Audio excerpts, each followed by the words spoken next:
Is muscle medicine? A lot of people have a very myopic view when it comes to skeletal muscle, and most of us only ever view the organ from an aesthetic or a performance point of view. What does this mean? It means that the men want to fill out their t-shirts and the women, they want to rock their bikinis.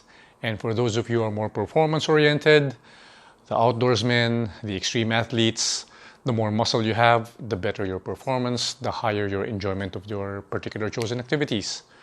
Today, I want to give you a very different perspective on skeletal muscle. Skeletal muscle is actually your main organ of longevity. What does that mean? If you want to reverse aging, if you want to extend your physical peak, then your muscle is the organ that will help you do that. I want you to think of muscle as your life force, right? So most of us are familiar with video games, and we see the life force as these bars along the corners of your screen that tell us how long your characters still can remain in the game or how strong your character still is. And in that sense, skeletal muscle literally is the life force of your body. Why? Because studies show that not only does muscle help determine the length of your life, it also determines the quality of your life. What does this mean? Study after study after study has shown that the stronger you are, especially going to your older years, the longer you're going to live, period. This particular study measures hand grip strength on young adults and older populations. And as you can see here, the stronger their hand grip, the less chances of dying from all-cause mortality or death from any causes. When it comes to quality of life, imagine all the things that you do that make life worth living. Strolls along the beach with your family, hikes with your loved ones, going to restaurants, going to movies, making love with your partner. All of these activities require skeletal muscle.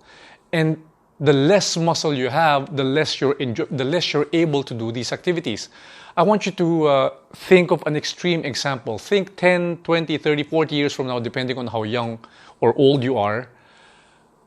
If you can no longer, because you're too weak, get off a chair under your own power, you are effectively dependent on other people for your day-to-day needs. Why? Because if you can't get out of a chair under your own power, there is no way you're going to be able to get off a toilet seat once you're done doing your business. And when that happens, your quality of life takes a very, very sharp nosedive. What I want you to realize is that muscle has many, many functions outside of aesthetics and performance. And I'm going to share them with you in the hopes that this will at least open your eyes as to why you need to preserve skeletal muscle.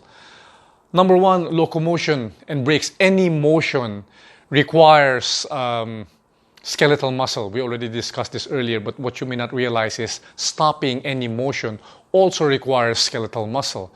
If you're running and you suddenly need to stop or turn to another direction, it is your skeletal muscle that will allow you to do this. So how effectively you move and stop moving actually depends on your skeletal muscle. When it comes to breathing, most people think that breathing is purely controlled by the diaphragmatic muscles, and it's true, it is largely the diaphragm that draws in oxygen to your lungs. But you have associate muscles that help your diaphragm do that. The intercostal muscles are an example. They expand and contract the ribs, helping you push and take in air. Posture. When you see old and frail people that are bent over, it is because they no longer have the musculature. It is their skeletal muscle that can actually give you an upright posture.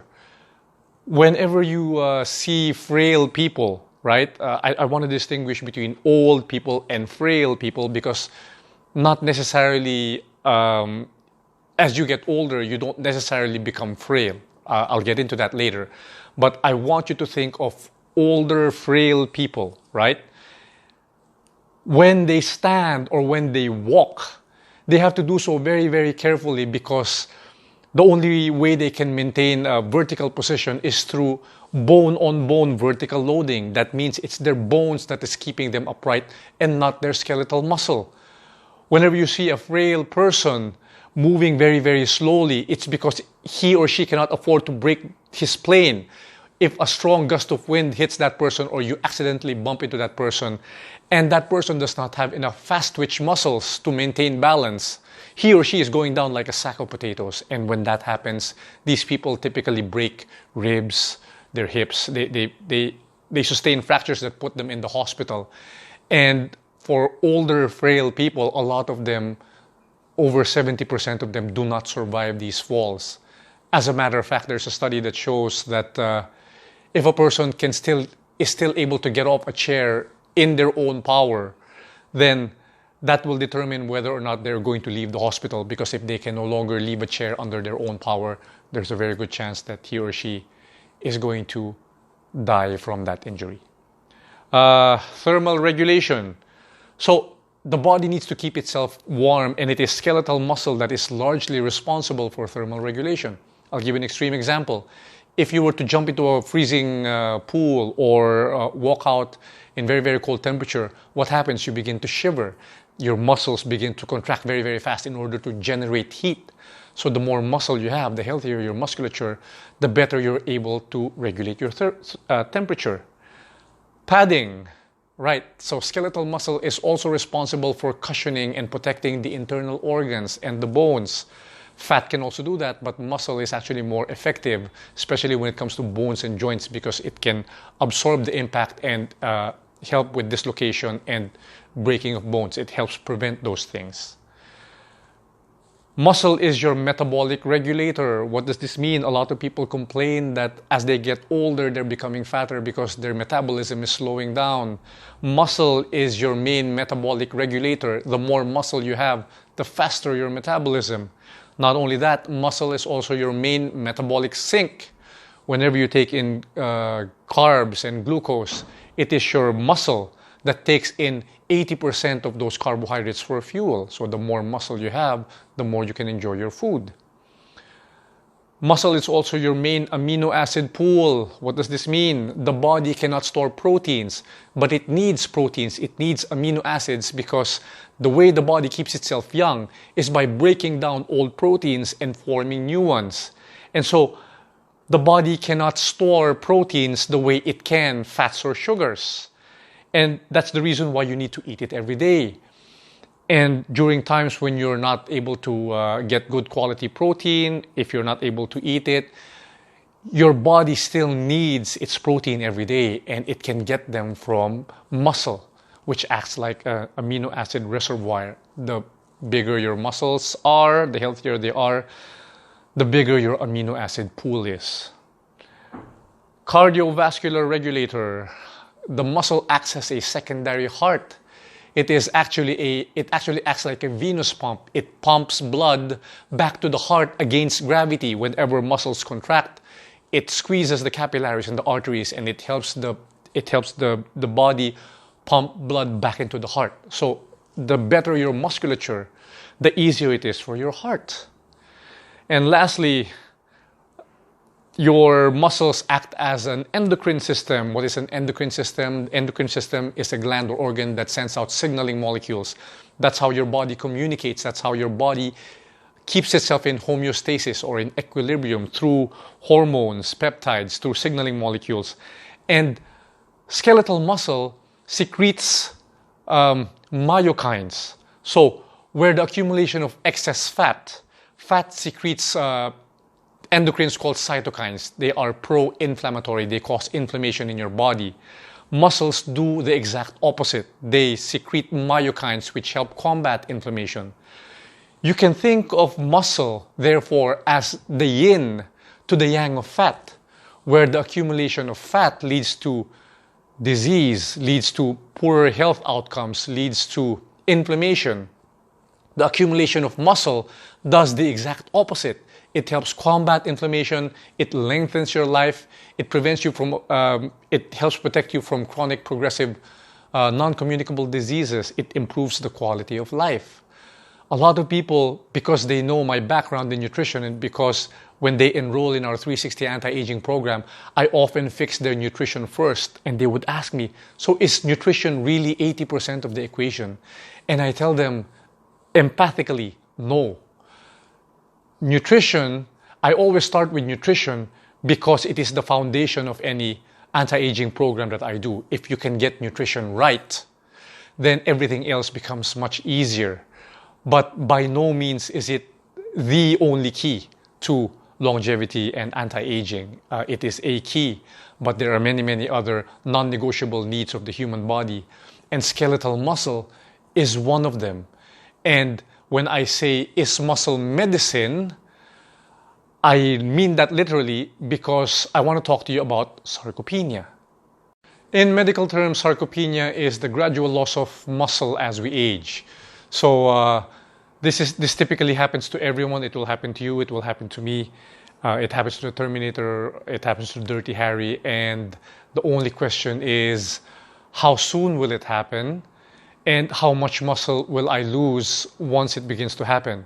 And this is a very, very important point to consider, because the quality of your life, especially during the later years, will depend on how late you can delay the onset of sarcopenia and how much muscle you can retain once this process begins to happen. Now, experts agree that this typically begins in between the fourth and fifth decade of life. If you are really sedentary, it can happen as early as your 30s.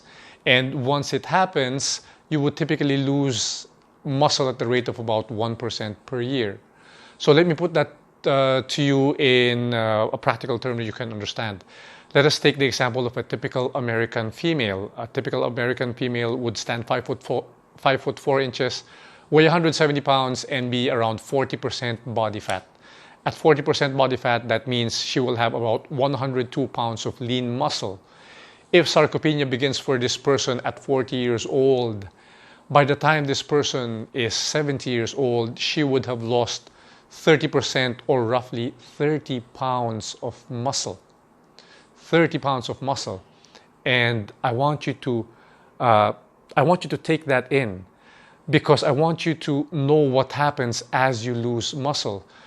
Typically, if you lose muscle, you will begin to notice this by a noticeable decrease in your immune function. Why does this happen?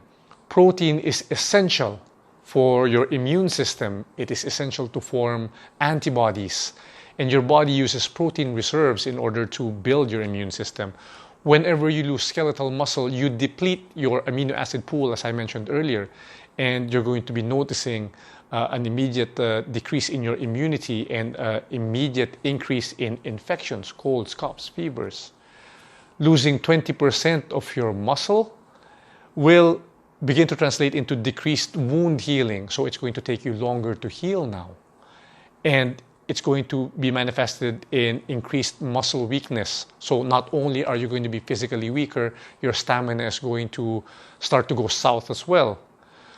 Losing 30% of your muscle mass, now you begin to experience difficulties you begin to experience restrictions in mobility. You have difficulty sitting, you have difficulty standing, and you often develop pressure ulcers because you're staying in one spot too long, either sitting down or lying down. Now your delayed healing becomes an inability to heal. You will notice that your wounds are no longer getting better. And a 40% decrease in muscle mass usually almost always leads to death. If you are familiar with a condition called cachexia, or extreme muscle and fat loss, this happens to people with diseases like cancer, for example. Whenever you are diagnosed with cachexia, the doctor would typically give you less than 3 months to live, because once you start wasting your muscles, there's almost always no bouncing back from that.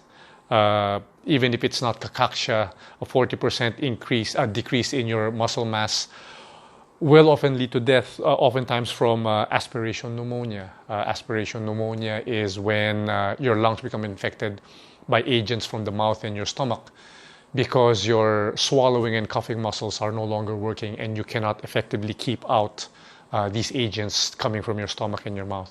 So you develop pneumonia and you die.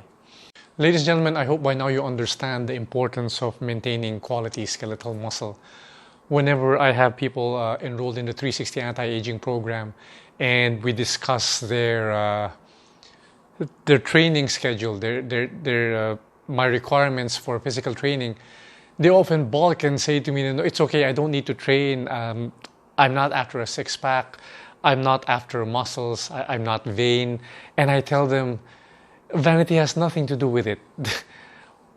When you look good because of skeletal muscle, that is to me a happy side effect, right?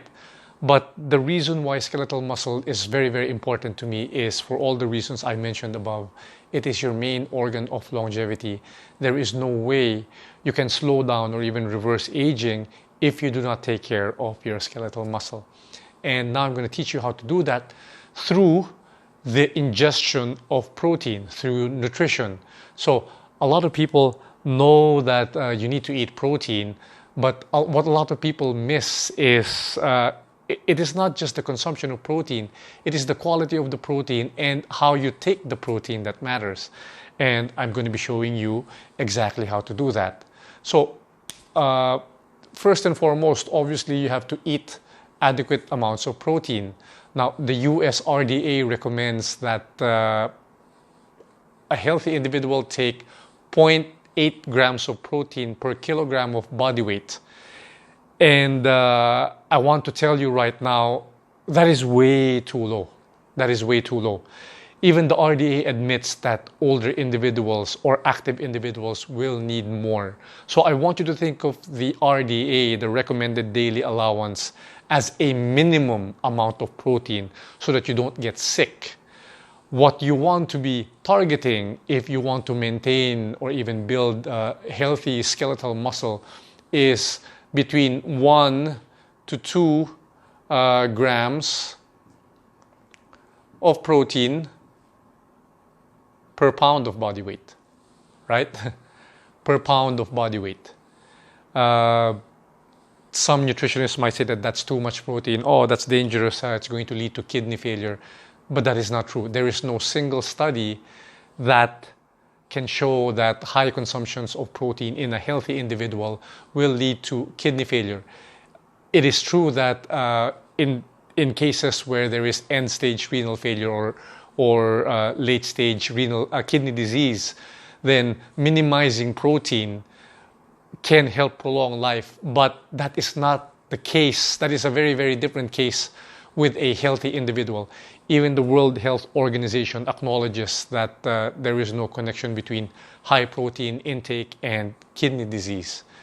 So eat adequate protein, try to get at least 1 to 2 grams depending on how young and how active and how muscular you are. So that's the key, right? This amount is not a blanket amount for everybody. It will really depend on your age.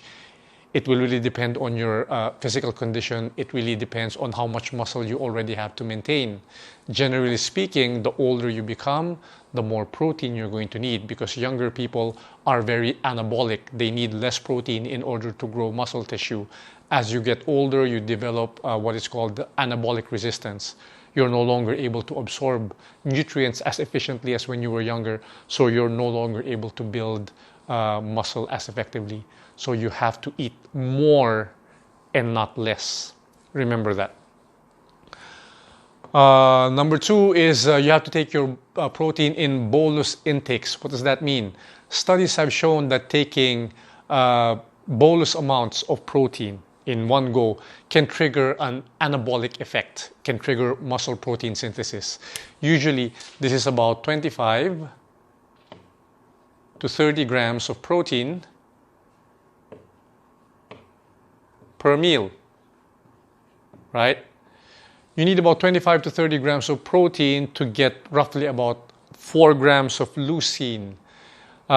These are the amino acids that you need to trigger muscle protein synthesis. It's leucine and in a smaller sense, isoleucine and valine. But if you're eating 25 to 30 grams of protein, for sure you're going to get that amount. And this anabolic effect lasts roughly 4 hours. So you're going to become anabolic for the next 4 hours and then it's going to begin to drop down. Why? Because your body cannot store protein. at the end of 4 hours, you would have used the protein, even if you ate in excess, into something else. You would have converted it into sugar. You would have used it as signaling molecules. It would have been out of your system. Now, what is important to understand here is that the reason why I wanted to take it every 4 hours is because you want to be triggering this anabolic effect every 4 hours if you want to maintain muscle. So if you're eating 3 times a day, space them 4 hours apart. Now, rule number 3, quality of protein. So all proteins are not created equal. Plant proteins and animal proteins are very, very different. If you have ever heard of the term essential amino acids, what this means is that these are amino acids or proteins that your body needs but cannot manufacture. So all proteins, when you take them in, are broken down into amino acids. There are about 20 of them. 9 of them are essential, meaning your body can't make them. The rest are conditionally essential or non-essential, meaning your body can make them if you have adequate nutrients. So why is this important? It is important because a lot of people make the mistake of thinking that protein is protein, and it's not. Animal proteins are labeled as complete proteins. You can Google that for yourself. I'm not targeting vegans here. I'm not going after vegetarians or vegans. I'm simply pointing out a physiological fact here. I'm simply pointing out that if you Google complete proteins or incomplete proteins, what's going to come out is that animal proteins are complete in that they have all the essential and non-essential amino acids, and plant proteins do not. That is simply the case. It can't get any simpler than that. Plant proteins are incomplete because they are high in some amino acids and low on others. And if you want to be vegan or vegetarian and maintain healthy muscles, I want to advise you to be very careful in how you mix and match your protein sources, because you will need to eat a very wide variety of plants in order to get all the essential amino acids. A good general rule of thumb would be if you need 25 to 30 grams of protein and you're getting it from animal sources, meat, fish, dairy, poultry, animal sources, then 25 grams of protein is 25 grams of protein, roughly. But if you're going to use plant proteins, then a good rule of thumb would be to double this requirement. So in order for you to get 25 grams of protein, I would eat 50 or 60 if I were taking them from purely vegetable sources, right? So I have a bonus tip for you, and it is this. Whenever you're going to train, because you need resistance training in order to build muscle, you have to train to failure all the time. What does this mean? Train to failure. Your exercises, your reps, they have to reach a point where you cannot do another one, or it would be very, very difficult to do the last 1 or 2 repetitions of whatever exercise it is you're doing. Why? Because muscles contain proteins called myostatins, and it is the job of myostatins to actually block muscle growth. Why? Because muscle is a very metabolically expensive tissue to maintain. It requires calories, it requires energy. If your body is not going to use it, your body does not want to form it. And so you have myostatins to prevent you from doing that. And the way to downregulate myostatins is to push muscle contraction to failure. Whenever a muscle fails temporarily, it downregulates myostatins and it allows your body to activate muscle protein synthesis, right? So these are 3 ways you can do it nutritionally, and 1 bonus tip for you. Ladies and gentlemen, again, I cannot stress how important it is to get all of these non-negotiable needs of your body right if you want to stay young, if you want to reverse the aging process, if you want to extend your peak years. I would highly suggest you come see us at Lumiere and inquire about our 360 anti-aging program, where we use nutrition, lifestyle modifications, and cutting-edge laser technology in order to reverse and slow down physical aging. If you want to know more, simply visit us at www.lumiereskin&spa.com, or you can check out our social media pages, Lumiere Skin and Spa. Remember, if you're not aging deliberately, chances are you're not aging well. Until next time, this has been Mike Chan. To your looks and good health.